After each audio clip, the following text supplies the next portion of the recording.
அப்படிங்கிற பவுலுடைய தரிசனம். எல்லாருன்னா புறஜாதி, கிரேக்கர், யூதர் எல்லாரும் கர்த்தரை ஏற்றுக்கொண்டு அவருடைய சாயலாய் மாற வேண்டும், புது சிருஷ்டியாய் ஆக வேண்டும் என்ற பவுலுடைய தரிசனம். அந்த தரிசனத்தை பெபேயால் ஏற்றுக்கொண்டாங்க. ஆமென். அதனால பெபேயாலை அங்கீகரிக்கும்படி பவுல் சொல்லுகிறார். ஹல்லேலூயா. இது என்ன அப்படின்னா, ஒரு ஊழியருடைய தரிசனத்தோடு சபையில் இருக்கிற பெண்கள் இசைந்து நடக்க வேண்டும். ஆமென். நீங்கள் போஷிக்கப்படுகிற ஆத்ம ஆகாரங்கள் பெறுகிற அந்த சபையின் ஊழியரின் தரிசனத்தில் பெண்களாகிய நீங்கள் இசைந்து ஆதரவாய் இருக்க வேண்டும் என்று கர்த்தர் சொல்றார். ஏன்னா அந்த தரிசனம் கர்த்தரிடத்திலிருந்து வருகிறது. முதலாவது நம்ம பார்த்தபடி கர்த்தர் உங்களுக்கு தனிப்பட்ட தரிசனம் கொடுக்கிறார். அடுத்தது கடவுளோடு நடக்க வேண்டுவதற்கான காரியங்களை சொல்லுகிறார் இசைந்து. மூன்றாவது சபையின் தரிசனத்தோடு நீங்கள் இணைந்து நடக்க வேண்டும். ஆமென். அல்லேலூயா. 3 காரியங்களில் நீங்கள் இசைந்து நடக்க வேண்டிய பொறுப்போடு இருக்கிறீர்கள். ஆமென். அதை தேவன் விரும்புகிறார். ஹல்லேலூயா. கர்த்தருக்கு மகிமை உண்டாகட்டும். Thank you Jesus. சோ இன்றைக்கு கர்த்தர் நம்மை அழைத்தது அவரோடு சேர்ந்து அவர் ராஜ்யத்தை கட்டும்படியாக. சோ நீங்க உங்களுக்கு தனிப்பட்ட திட்டங்கள் இருந்தாலும் சபையின் தரிசனங்களோடு நீங்கள் இணைந்து கொள்ள வேண்டும். குடும்பத்தை கட்டுவதில் கணவன் மனைவி இருவரும் இசைந்து செயல்பட வேண்டும். அந்த இடத்துல இசைந்து, இது எல்லாமே யூனிட்டி அவசியம்ன்றார். முதல் திட்டத்துல உனக்கும் தேவனுக்குமான யூனிட்டி, கிறிஸ்து இயேசுவோடு ஐக்கியப்படுவதற்கு உன்னை அழைத்த தேவன் உண்மை உள்ளவர். ஆமென். ஃபர்ஸ்ட் விஷயத்துல தேவனோடு இருக்கிறாரா, இந்த காரியத்தை தேவன் என் கூட இருக்கிறாரா, இதை நான் செய்யும் தேவன் கூட இருக்கிறார், பேசும்போது தேவன் கூட இருக்கிறாரா, இதை தேவன் நாம் மகிமைப்படுதா, ஆண்டவர் சொன்னதை தான் நம்ம செஞ்சுட்டு இருக்கோமா, இல்லை எக்ஸ்ட்ரா ஏதாவது நம்ம செய்யறோமா, இல்லை நம்ம வேற டைரக்ஷன்ல போய் அதை ரீச் பண்ண முயற்சிக்கிறோமா, குறுக்கு வழியில பிசாசு ரொம்ப மோசமானவன், தேவன் சொன்னதே குறுக்கு வழியில சந்திக்க. அதுதான் அங்க ஆதாம் ஏவாளுடைய வாழ்க்கையில் நடந்தது. அல்லேலூயா. குறுக்கு வழியில கொண்டு போய் விடுறதுக்காக முயற்சிப்பான். அந்த மாதிரி ஏதாவது செய்யறோமா, எல்லாவற்றும் கர்த்தர் இருக்காது, சத்தம் கேக்குதா, அப்படி போறதுதான் தேவனோடு தனிப்பட்ட வாழ்வில் இசைந்து நடப்பது. ஆமென். அல்லேலூயா. அடுத்து குடும்பத்தின் காரியங்களை வரும்போது கணவன் மனைவி 2 பேருக்கும் பேசுவார். ஆண்டவர் யோசேப்புக்கும் மரியாளுக்கும் பேசுவார். ஆமென். அப்ப சேர்ந்து இசைந்து பிள்ளைகளுடைய காரியமா இருந்தாலும் சரி, அந்த குடும்பத்தின் காரியங்களா இருந்தாலும் ஆண்டவர் செயல்படுத்துறதற்கு ஒத்து போக வேண்டும். ஆமென். அல்லேலூயா. அடுத்ததாக சபையின் தரிசனத்தில் ஊழியரோடு இசைந்து நடக்க வேண்டும். ஆமென். அவர்கள் என்ன சொல்லுகிறார்களோ அந்த சத்தத்திற்கு இசைந்து தேவ சத்தத்தை போதகர் சொல்லும் போது, இல்ல ஆண்டவர் என்ன சொல்லட்டும், நான் சரி நம்ம சொல்லக்கூடாது. அல்லேலூயா.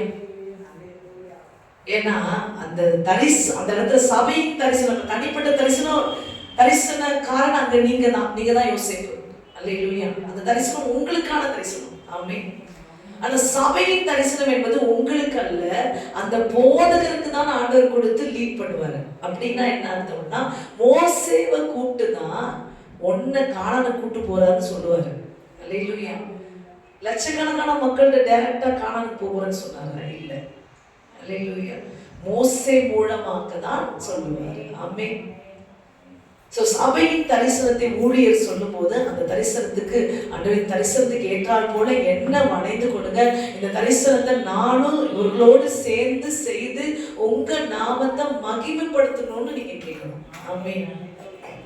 அல்லேலூயா. சில வேற மோசேவோட தரிசனத்தை ஏற்றுக்கொள்ளாத அநேக லேவி கோத்திரத்தார் எழும்பி, லேவி கோத்திரத்தார் இல்ல, கோக்காத்தின் புத்திரர்கள் ஆசாரியர்கள் எழும்பி உன்னோடு மட்டும்தான் ஆண்டவர் பேசுவாரா, என்னோடும் பேசுவார். இந்த இடத்துல நீங்க ரொம்ப சபையின் தரிசனத்தில் நடக்கும் போது சபை யார் மேல கட்டப்பட்டிருக்கிறது ரொம்ப முக்கியம். அவர்களுக்கு தேவன் சொன்னது தான் இணைந்து நீங்கள் செய்ய வேண்டும். ஆமென். அல்லேலூயா. கோக்காத்தின் புத்திரர்களும் ஆசாரிய ஊழியத்துக்கு அழைக்கப்பட்டவர்கள் தான். அல்லேலூயா. ஆரோனை போல அழைக்கப்பட்டவர்கள் தான். ஆனா தரிசனத்தை யார்கிட்ட சொன்னார் ஆண்டவர்? தரிசனத்தை யார்கிட்ட பேசினாரு? மோசேல தான் பேசினாரு. அல்லேலூயா.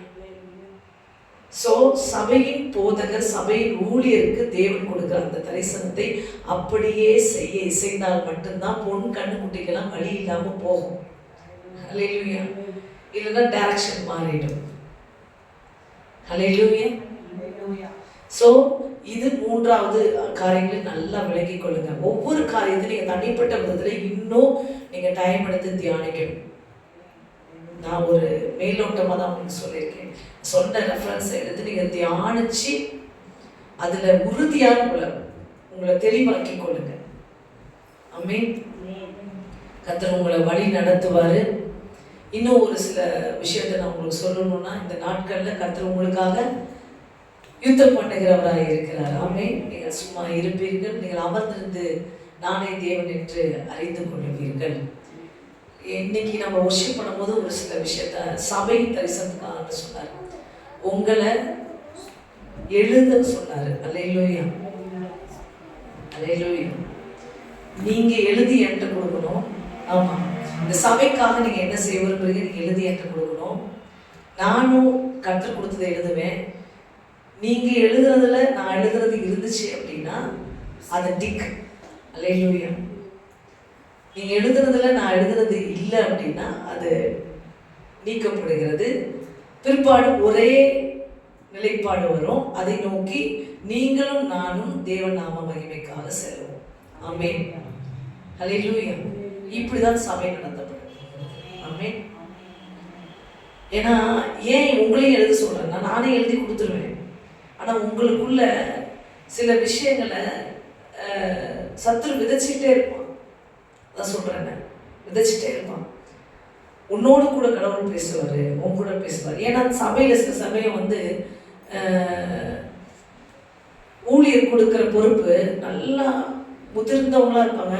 நீங்கள் போய் எல்கேஜி யூகேஜி பிள்ளைங்களுக்கு சொல்லுங்க அப்படின்னு சொல்லும்போது அவங்கள ஏற்றுக்கொள்ள முடியாது. புரியுதுங்களா?